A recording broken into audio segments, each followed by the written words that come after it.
What's up, guys? For anyone that found this video, this is a February 2019 competitive Nekroz deck profile. Now, I took this to the St. Louis Regional, and I did relatively well with it. I went 7-2. So with this deck, I intended it for it to be a going second build, and you'll see that by some of the card choices I made. It performed extremely well for how I designed the deck and the matchups I catered it towards. Now, obviously, it does have a very bad Thunder Dragon matchup, but I wasn't anticipating too much Thunder Dragon. I was more focused on Sky Striker and Altergeist because those decks have been around a lot longer and a lot more people have access to the cards. And I felt like a lot of people would stray away from pure Thunder Dragon. That's you'll see with some of the card choices I make, and I'll bring them up when they come up. But without further ado, let's just jump right into it. So obviously, sure, it's Strategist of the Nekroz. This card is insane for what it does. Now, if the card was at more than one, I don't believe I would play more than one. Obviously, I would test it and see how it does, but sometimes it can be pretty lackluster if the rest of your hand doesn't support it. Now, it is an amazing enabler, and it provides additional advantage coming in, but it by itself doesn't do anything. It does allow you to chain block Trishula from a few effects, but for the most part, that's not relevant. So it's relevant in the Subterra matchup. It's relevant in like Cyframe Gear Gamma if you're afraid of that for whatever reason. But for the most part, the chain blocking doesn't come up. But I'm very happy that this card came back. I play one Dance Princess of the Nekroz. This card is absolutely insane in the Sky Striker matchup. I see lists without this card, and it's a searchable out for the Sky Striker board. Like, I mean, it's not a direct out, but it makes your power plays untargetable, which basically shuts off the majority of their back row. So you definitely should play this card with Brio at 3, Prep at 3, the incantations. You have access to this card basically whenever you need it. And then you have access to your Trish or your Unicorn, or whatever you got to have. So it really helps set up your board against Sky Striker. Now, I did play 2 Colossalus. This card used to be a lot more important. Obviously, it's still an incredible card. You need it for some of your Kaleidoscope plays, and for your incantations, it's always a spell or a monster in hand. So it's fantastic. It is kind of threatening in a simplified game state to be able to zero out an effect and damage. So it has its utilities, but it's not as important as it used to be. And you want to minimize the Thunder Dragon matchup as much as possible. So like this card by itself is not very good, but it does have its uses. The one of Unicorn, this card is absolutely insane. When it is established, this card, if this goes to 2, this deck is infinitely more consistent. It has a lot more avenues of play, being able to discard it and add back, and the recursion with this card is in my opinion, what makes it so broken. The field effect is great, but without that graveyard recursion and having to rely on the incantations to do that, it does limit deck building to an amount that is unfavorable.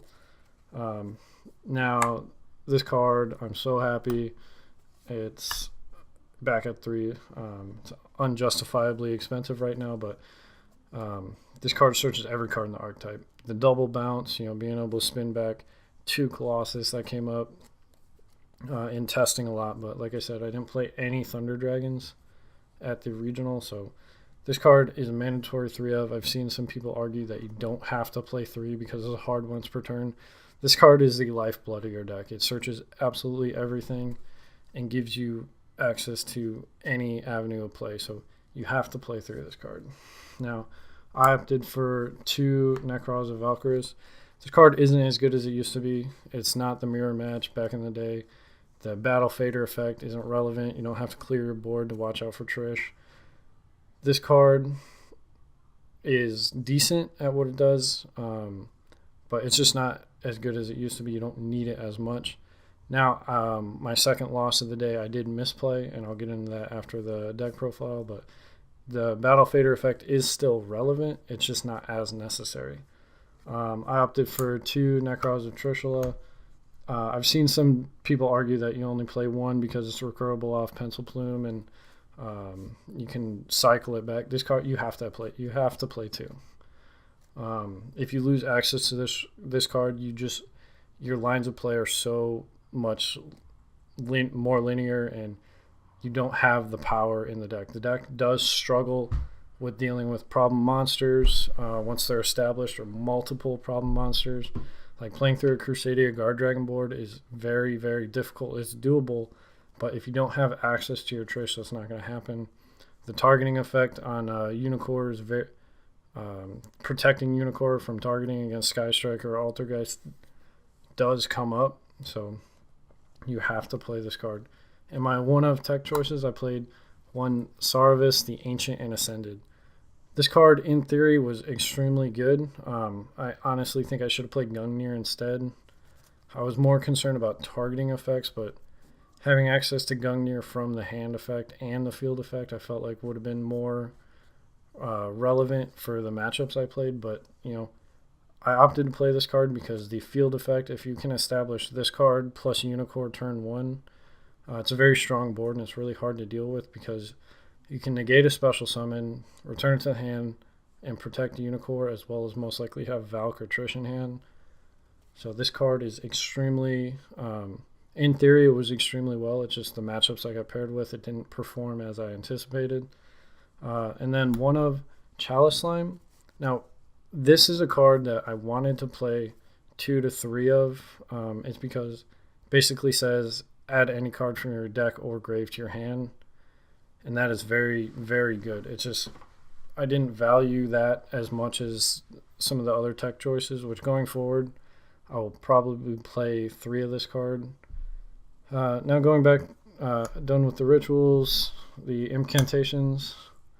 I played 1 Bookstone, 2 Candle.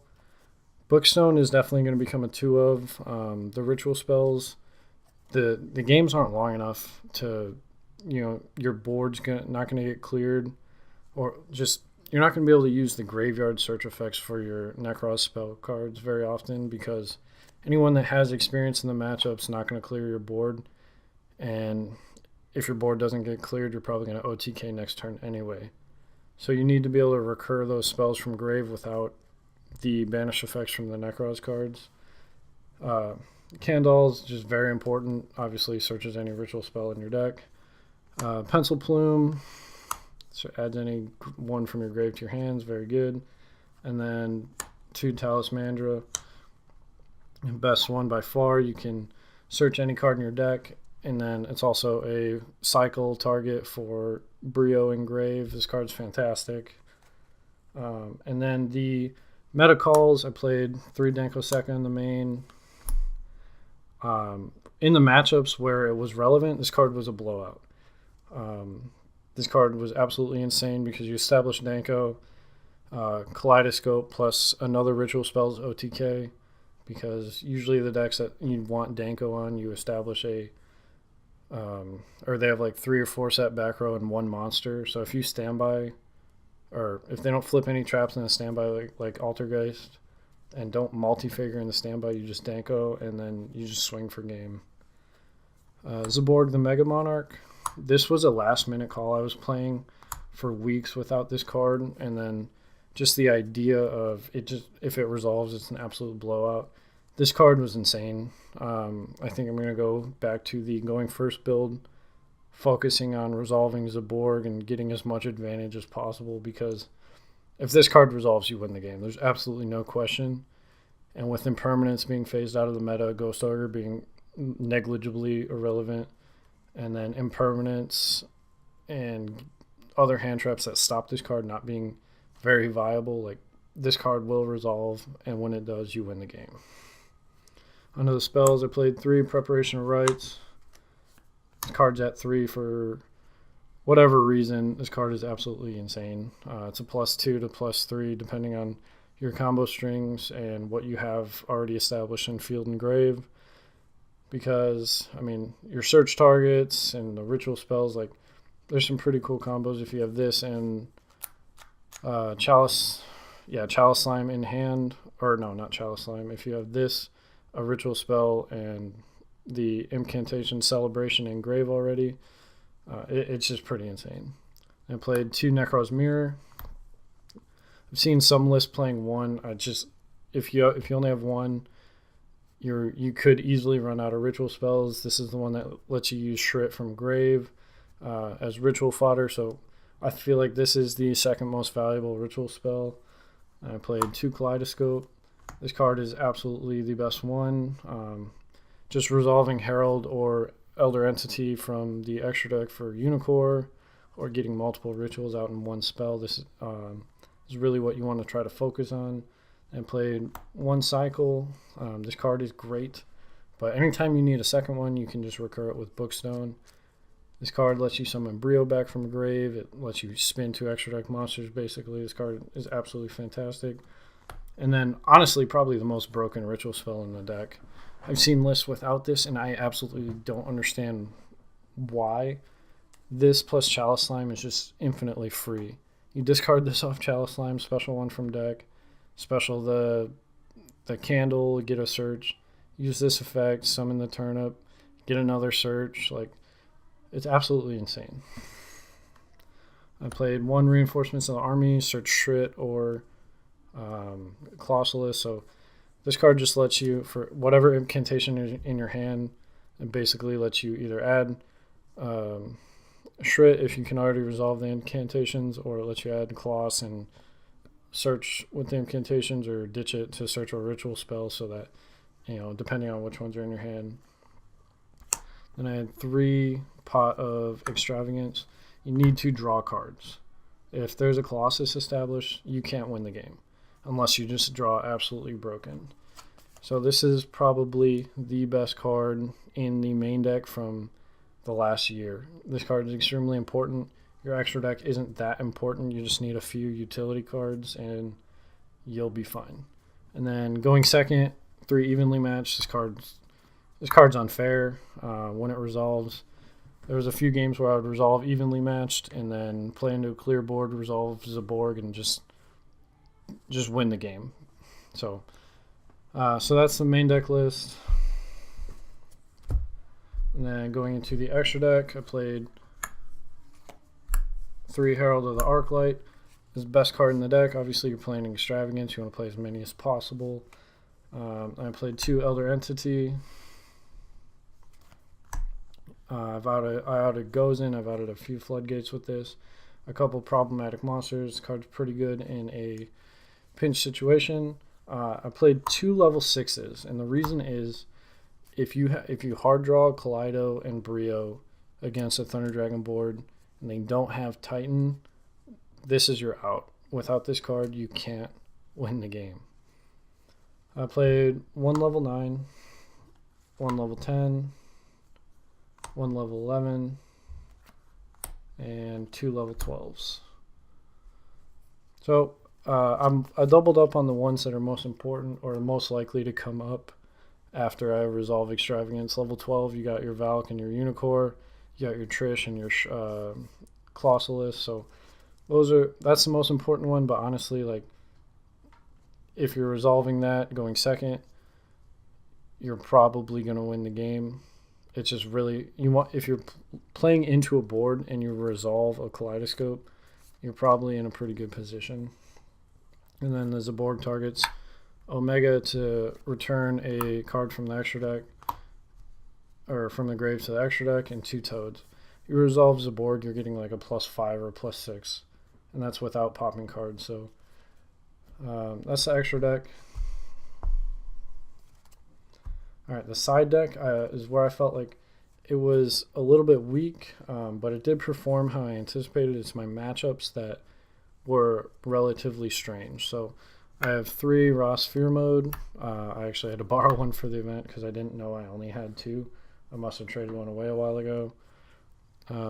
3 Dino Wrestler Pankratops.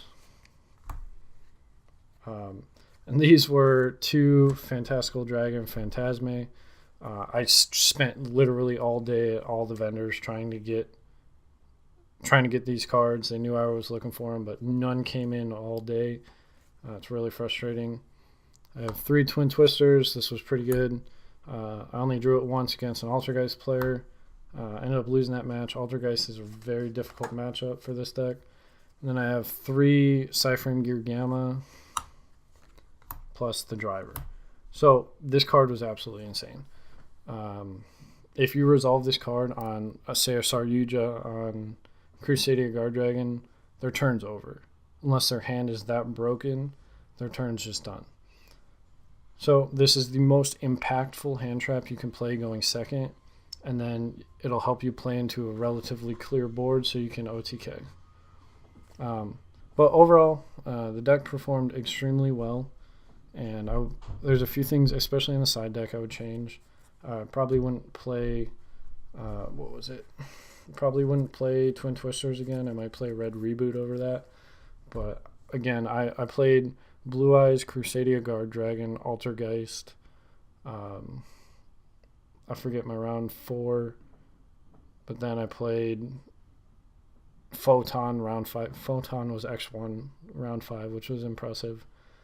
And then I played Ediception's attack deck, and the going second strategy is a decent idea, but for the most part, this deck just wants to establish Unicorn and sit on it, and then OTK next turn. So I hope you guys enjoyed. That's my Nekroz deck profile for February 2019, and I will talk to you later.